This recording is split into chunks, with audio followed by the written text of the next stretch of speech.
You're listening to the Golden Rule of Selling podcast. You'll hear interviews and advice from actual customers so you can learn more about the way they want to be treated and you can start outshining your competitors. I'm Katie Mullen, your host and personal sales trainer. I've got so much experience that smartphones weren't even invented when I started selling stuff. I'm glad you're here. In this episode, I'm speaking to healthcare technology manager Chris Nowak. He is heavily involved in purchasing millions of dollars of equipment every year. Well, and you talked about the turbulent waters. I think part of what is turbulent for a salesperson is that it's really outside of our comfort zone to not be able to wheel in your little device and show it to everybody. We got to do it on Zoom now. So how is that working out for you?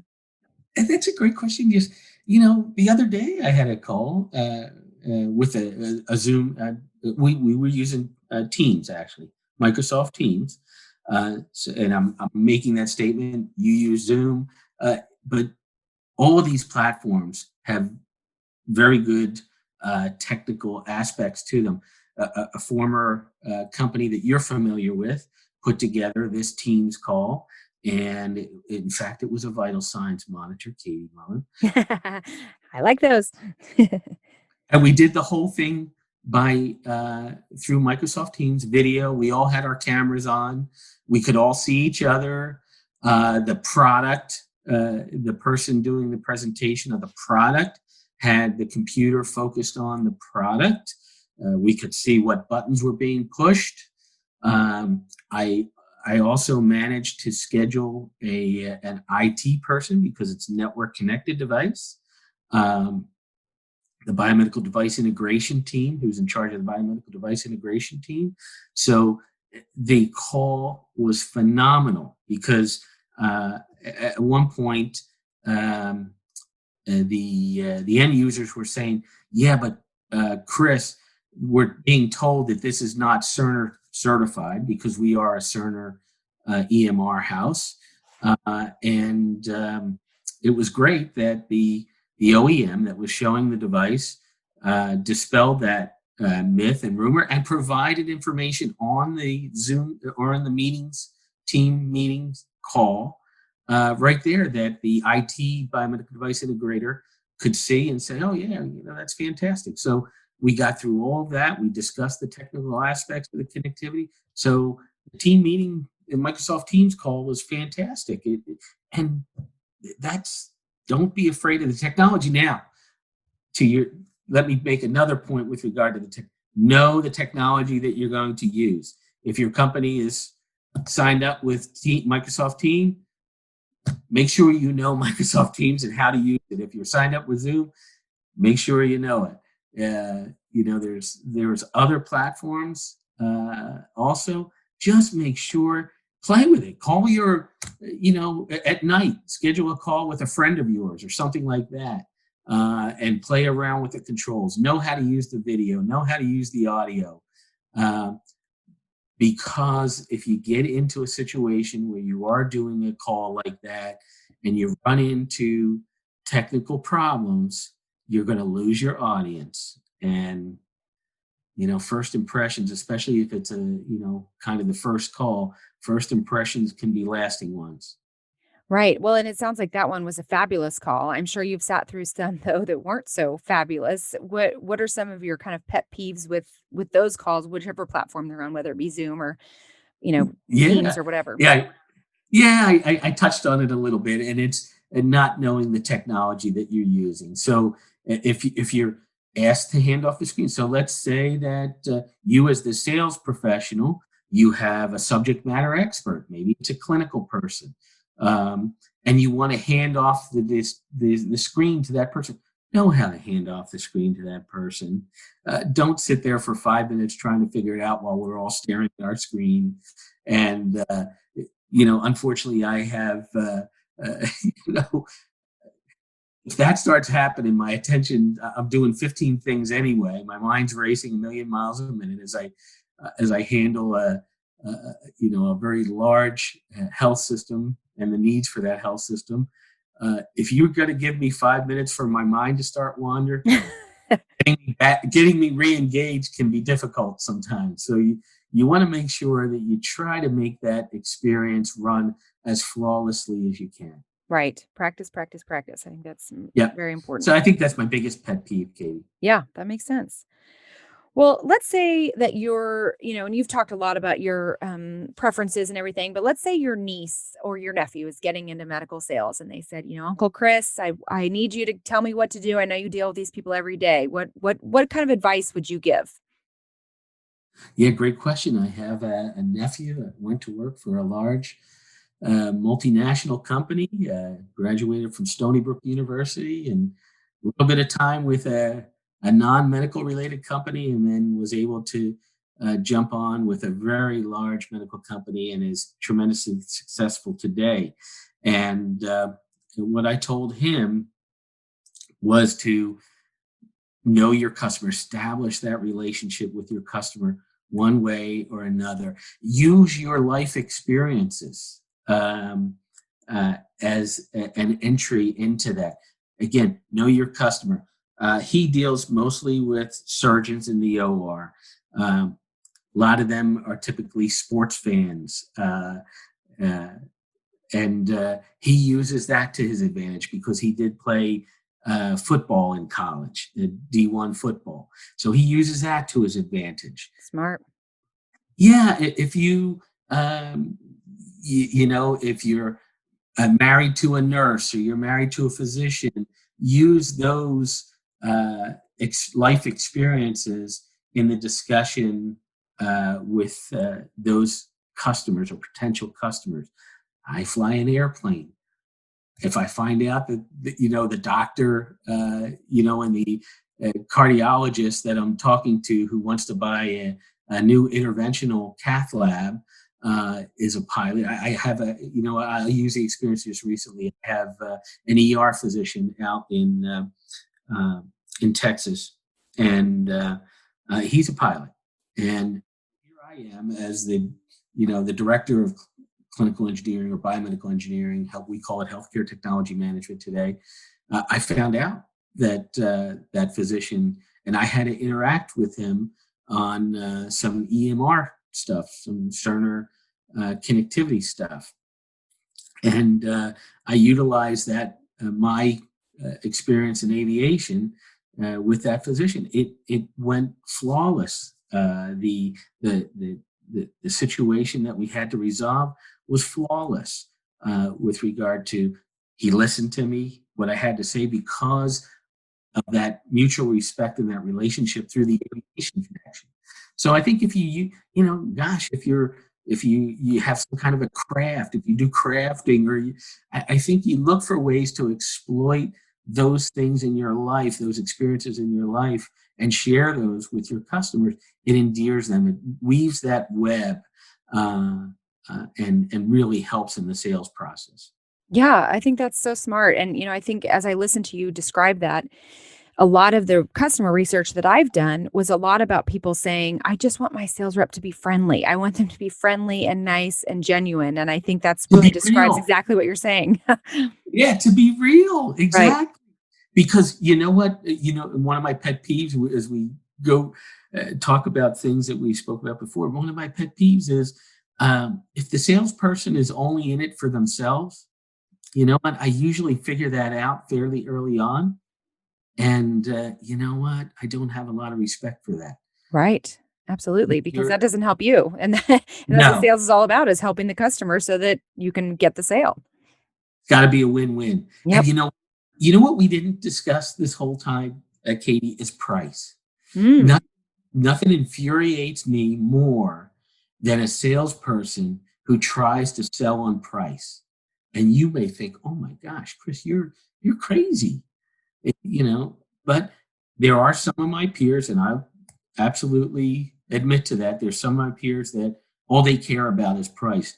Most do not care about is price. I look at all the things that we buy. You better be competitive. The price has to be competitive. We expect it to be competitive, but I never expect it to be the cheapest. I'm not going to buy your product just because it's the cheapest. right. If it doesn't provide the value proposition and the solutions that we need with a relationship that we can trust, I don't care how much it costs, how low it costs. we're probably not going to buy it. Well, and I think that's such an important point because if you happen to be selling the product that's the cheapest, you know you're going to lead with that. And sometimes salespeople who don't have the cheapest almost go in feeling a little insecure, like they already need to be making excuses for the fact that theirs isn't the cheapest. But if you don't ask those questions, you're not going to know whether the customer even cares about price or not. Yep. Oh my God, you just made a statement about the insecurity of the person that might have a value added type product. Let's call it that. It might not be the cheapest product, but they start to make excuses for it. Don't ever make excuses for it. You know, be confident in what you're selling, and be confident of what got to sell the value proposition. If your product tends to be a little bit more expensive because your R&D team, your engineers put a little bit more value and features into the product, sell it. Sell the value that's associated with it. How does it make it easier for the clinician? Does it reduce the amount of FTEs that need to be involved in deploying the product? Or does it save money on the cost of ownership? Uh, but again, it goes back to just like I was saying when we first started, do your homework about your customer. Make sure you do your homework on your own product. Right. When you're sitting at home at night, instead of watching the boob tube, or keep the boob tube on in the background, study, understand what you're selling, know all the ins and outs. Right. Well, and I think it goes back to, I always use this as an example, when I went and was searching for my first minivan as a new mom, my first car, I remember talking to the person and he was telling me about this one SUV and how fast it went. And I was thinking, I don't care about how fast it goes. I have a baby. And it was because he didn't ask me the questions. Well, what features are you looking for? And if he had, I would have said, I'm carrying an infant seat around. I want a car door that's easy to open. And they would have immediately taken me to a minivan and said, well, this is going to be fabulous for you. And I think as salespeople, we have to do the same things. We can't just assume that all the customer cares about is price, which is a lot of times what happens. We have to say, what are you looking for? What is important to you with this product? And then hopefully that will match up with a feature that you have that you can use as the value proposition. When you were born, most people were born with 2 ears and 1 mouth. Listen twice as much as you open that mouth. That is a great quote for salespeople everywhere to know and memorize. I love that. Absolutely. Well, I think that is so important. Now, one thing we haven't talked about that I would love to get your opinion on is LinkedIn. How do you feel about people reaching out to you on LinkedIn? Wow, that's a great question. If you would have asked me a year ago, I didn't mind it so much. But this is happening more frequently, mostly on the IT, because I do crossover in my career. Uh, what I'm associated with in medical device technology, my career crosses over some chasm technology, and one of those is IT. So all these devices today are so involved on the networking side. But I do see a lot of IT people that just see that I'm involved with IT and send me a whole bunch of stuff about IT. But I don't see as many medical device people reaching out to me. Very few, as a matter of fact. LinkedIn is a good tool that I use. And I certainly filter heavily, the relationships that come through LinkedIn. But if it's something that's worthwhile, if you're selling a medical device, more than likely I'll accept the invite. If you're selling IT services, I probably wouldn't accept the invite. Oh, that's interesting. And is that because the volume of IT stuff is so high? Oh my! You just the amount of people involved on the IT side, and it's typically because we're involved in the cybersecurity side. We have a very multidisciplined security team. Anything with medical devices, I'm responsible for. I make the call on what we're going to use, how we're going to harden those devices to cybersecurity, along with my IT cybersecurity team, who is mostly concerned about the typical computers, the wows that the nurses use, or the desktop computers in the facility, or the iPads, the all of that kind of stuff, and the other stuff coming through the door with the visitors. Unfortunately, they see that type of thing on my profile and reach out to me. But yes, I strategize for the medical device side, but I still work with my IT team because the tools have to work within their environment as well. Right. Well, and it sounds like you're pretty accessible to anybody who wants to at least call and sort of introduce themselves. I have always found that if you have somebody who's not as accessible, who's not as excited to get those cold calls, the more touch points you can do, the better. So maybe you send them a personal email and then you follow up with a personal phone call. And then if that still isn't working, then maybe you reach out on LinkedIn and just make a connection. That way, at least they know that you're a legitimate person from a legitimate company. And, it would be beneficial to at least make a connection. Yeah, Katie, the first thing I do when I do get that, I'll look at your profile. And then, even like I do with new hires, this sounds kind of crazy, but I'll search the name on the internet. I'll Google the name on the internet. I want to see. Uh, I am so relationship driven, and I think so are my peers. When I talk to my peers around the country, we are so relationship driven for the most part. So if a salesperson new is cold calling or reach out to me on LinkedIn. I'll do a little bit of homework, then maybe follow up with a request because I'll give out my email address and telephone number so that we can set up a meeting and make contact officially. But Right. Well, and it just yeah, kind of gives you something to look at so that you have some point of reference. They do work for such and such company. They are selling a medical device and they're not, some random person from, sort of spam. It sort of differentiates you from a yeah, spammer. yeah, Yeah. yep. You're not in it to win it. So again, those sales professionals that just think it's a quick win. Bam! I'm going to sell something and move on to the next one. That's typically not the salesperson I buy from. Right. Well, is there anything else that you can think of that you feel like would be helpful for people to know that we haven't already talked about? Uh, Not that we haven't already talked about. I just relationship building, knowing your customer, researching your customer before you make that call. Um, they're all very, very important things. Uh, don't You spoke about it. Don't make excuses for your product. Um, be proud of what you're representing and make sure that you've done your homework and learned as much as you can about your own product and how it compares to your competitors and how to overcome those objections. Mm-hmm. Learn learn what you need to say to overcome objections because uh, goodness gracious, there's always people that want to throw water on your fire. Right. Yes, that is so true. And I think that's a lot about knowing your product. I remember when I first started off selling, my little vital signs monitors, one thing I realized quickly in talking to the end user was that they were losing the battery power a lot. And so what I realized though was that it actually was losing the plug from the back. So if I just kind of counseled people, hey, make sure you plug this in, then it was a totally different story. So I think it's really getting in there and talking to the end user so you really know that product and you can preemptively say, before you leave, make sure you plug it in because then you won't lose battery power. And then it sort of prevents a problem in the future.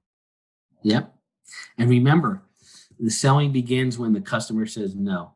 Tell me more. Yeah. So, up until that point, you're really just an order taker. So Right. when the customer says no, then you really got to start selling. You got to really provide that value proposition so they understand exactly what's in it for them if they don't buy your product. Give them the tools that they need to understand what's in it for them and what they need to sell it to their administrators. Yeah, no, that makes perfect sense. And that's sort of the premise of my whole training is that I think It's so easy for a salesperson to just sit down and say, well, I have quotes to do. I have expense reports to do. I don't really want to pick up the phone and call. I have existing customers, so I don't really need to reach out and call such and such hospital. They've been buying from my competitor for 15 years. They're not going to talk to me. And I think that is such a huge missed opportunity. Yeah, you know what, too? You said something, too, that bothers me because, yeah, that customer, they've been buying from us. You know, that commission check from that customer, that's going to be always going to come in until one day when your competitor walks in there and for some reason got that person on the right day, and all of your revenue is gone. Uh, Never rest on your laurels. Always keep selling, and making sure that your customer is happy and that your customer knows the value that you're delivering. Yep. Yep. Well, I think that's a great note to end on. This has been so fun, Chris. I think I can't wait for people to listen to this, and I think it's got so many great wise nuggets. And I just really thank you for your time. You bet, Katie. I enjoyed it. Thanks so much for inviting me. Okay. Take care, Chris. Thanks again. Thanks for listening to the Golden Rule of Selling podcast. If you want to hear more customer interviews and advice, please subscribe so you'll never miss an episode. And I hope you'll consider leaving a review. I would really appreciate it. Lastly, all my podcasts are based on my extensive sales training program. If you're interested in learning more about bringing me in to provide your team with a customized sales training program, which I can do virtually, please be in touch. You can find me at goldenruleofselling@gmail.com, and you can find out more about my consulting company at mms-consulting.com. And if you want to see the show notes, please visit our website at goldenruleofselling.com. Have a great week.